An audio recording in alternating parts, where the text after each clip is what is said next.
Bonjour, nous avons choisi le sujet Using Human Energy.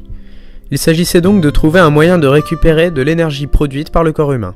En amont, nous nous sommes demandé si l'énergie que nous récupérions serait pour un usage personnel ou global. Il nous est apparu qu'une utilisation collective serait plus intéressante en rentabilité. Nous avons tout d'abord tenté de trouver des activités naturelles pour l'homme et réalisées quotidiennement par tout le monde comme dormir, se déplacer ou encore s'asseoir. Nous avons élaboré un dispositif qui permettrait de capter la chaleur et les différentes pressions du corps pour les transformer en électricité. Nous nous sommes concentrés sur l'exemple d'une chaise pour notre présentation.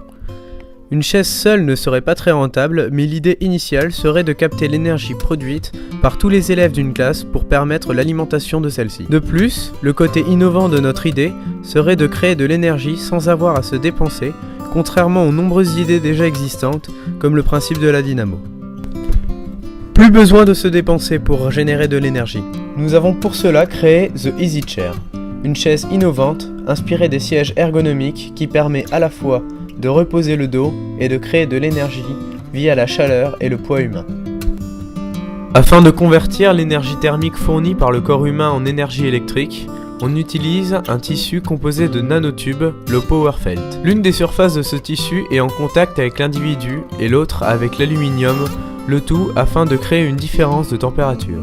Selon l'effet de Seebeck, cette différence de température générera une différence de potentiel que l'on pourra stocker.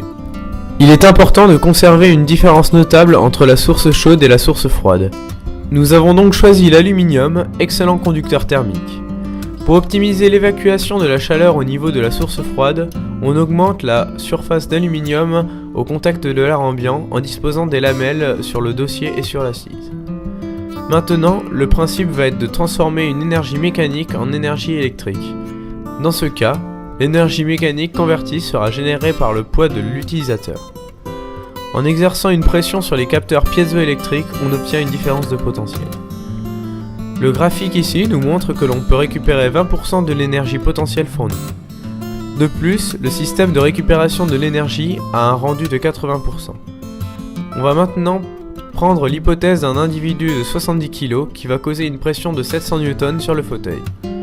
On considère que chaque choc généré par le contact de l'assise sur les piézos correspond à une chute d'une hauteur de 5 mm, qui représente la variation de hauteur du siège. En tenant compte des pertes calculées précédemment et pour un panel de 100 élèves, on obtient un total de 380 watts. Le coût total de production de la chaise est estimé à 270 €. Par ailleurs, notre concept de récupération de l'énergie peut s'appliquer à une multitude de domaines, comme dans les salles de cours, dans les salles de cinéma, de théâtre, de concert, ou même dans votre propre lit. Cette technologie peut par ailleurs servir dans les transports en commun ou individuels tels qu'une voiture, les bus ou les métros.